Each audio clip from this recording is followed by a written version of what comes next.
Hello everyone at the Cisco Learning Network, and particularly those members of the CCNP study group.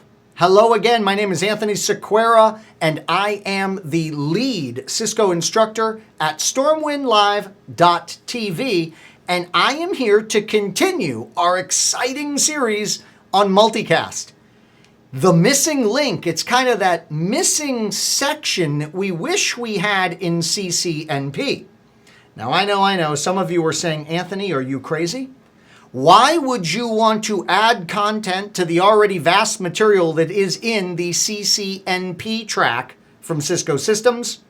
Well, for many of you, you're going to go on to your expert level certification in, let's say, Route Switch CCNP, and suddenly you're presented with Multicast.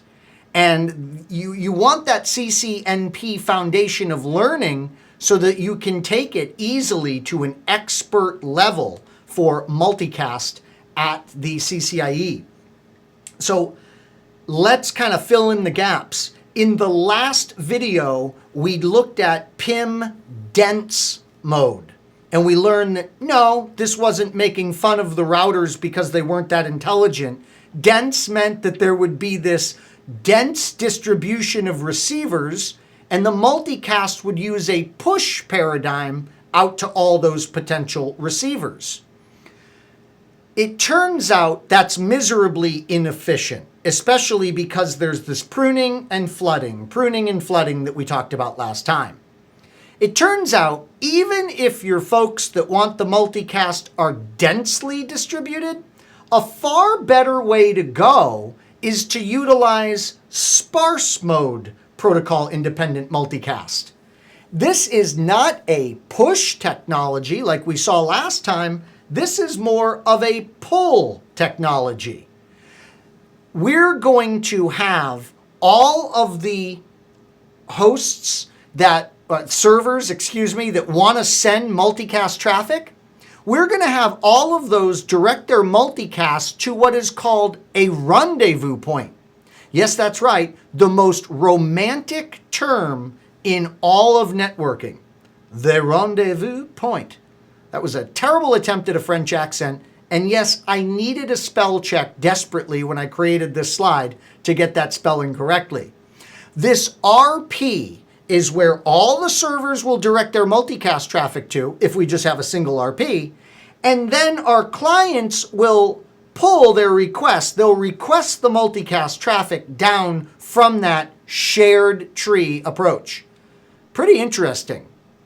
Now, it turns out that there are 3 different ways in a Cisco IPv4 environment that you can assign this important rendezvous point information. You can do it statically, which we'll demonstrate, or you can do it automagically with the Auto RP Cisco proprietary feature. If you don't like Cisco proprietary things, then go ahead and use the bootstrap router approach, or BSR, an open standard for automatically assigning the rendezvous point. In the next video series, I'll talk to you about Auto RP, BSR, and sparse dense mode PIM, a combination mode. And we're pushing it off to that next video because, as you're going to see, it relates directly to Auto RP. But back to our story. In a sparse mode environment, a beautifully efficient way in which for us to go ahead and accommodate our clients with multicast, we're going to come up with a rendezvous point that our multicast server is going to send traffic to. In our example, we'll go ahead and make that this R1 machine right here, and then clients can pull the multicast from that rendezvous point on the network. Guess what? You're going to love it if you love the last video and how simple things were, because things are simple here too. We're going to go to each router and turn on multicast routing once again, piece of cake. We're going to go to the interfaces that we want to participate in PIM, and this time it's sparse mode instead of dense mode. And then in a static configuration, there's one more thing we got to worry about. It's the IP PIM RP address command. Let's get to the command line, ladies and gentlemen, and have some fun. All right, let's start down on the R6 device. And on R6, first thing that I want to do is let's make sure we've got the IP multicast routing working. Good. We'll go to the interface and say IP PIM Sparse Mode. Look at that. If you tab autocomplete, it knows you wanted to do sparse mode. It filled that in. Let's make sure that do show run interface FA0/0. Yes, it dropped in IP PIM Sparse Mode. All right, cool. Now, I'm done here. I'm going to go one router hop above. That's R5. On R5, I'm going to say IP multicast routing. I'm going to say interface FA00. We want IP PIM sparse. Interface FA0/1. IP PIM sparse. And we better save our config. We see neighborships. We see PIM neighborships coming up between these devices in the path. Awesome. The R1 device. Our multicast routing. Our PIM.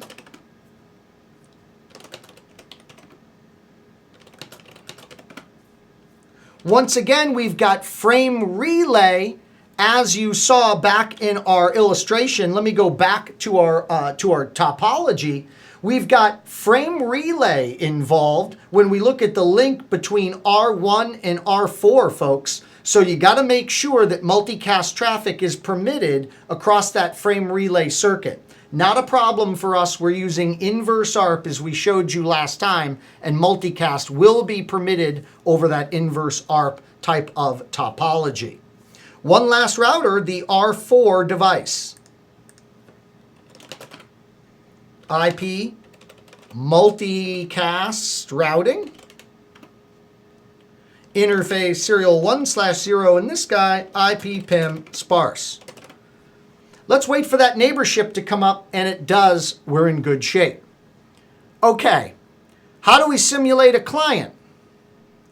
We go to the interface, and we say IP IGMP join group. We saw this last time.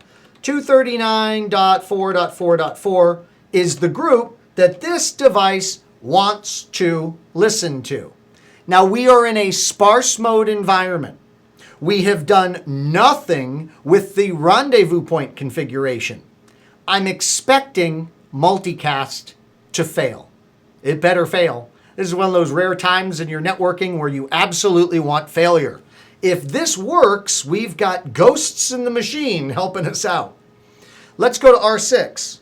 Ping 239.9.4. 239.4.4.4. We're going to source that from FA0/0. The multicast is being generated. The multicast ping test fails. Whew, thank goodness. How can sparse mode work without a rendezvous point? I don't know. It's like me working without my Mountain Dew. It's just not going to work. All right, let's go and assign that rendezvous point, and we do so with a simple static assignment in this video. Watch how easy this is.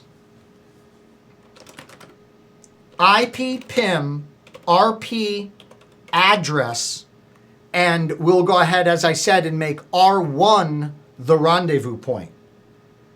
That would be 10.10.10.1. I'm going to copy this to the clipboard, and I am going to paste it into every single one of our routers. They all need to know it. Even the rendezvous point itself needs to know that it is indeed the rendezvous point. Here's the rendezvous point itself. And we set up that RP address assignment. And then finally R4, the static RP assignment.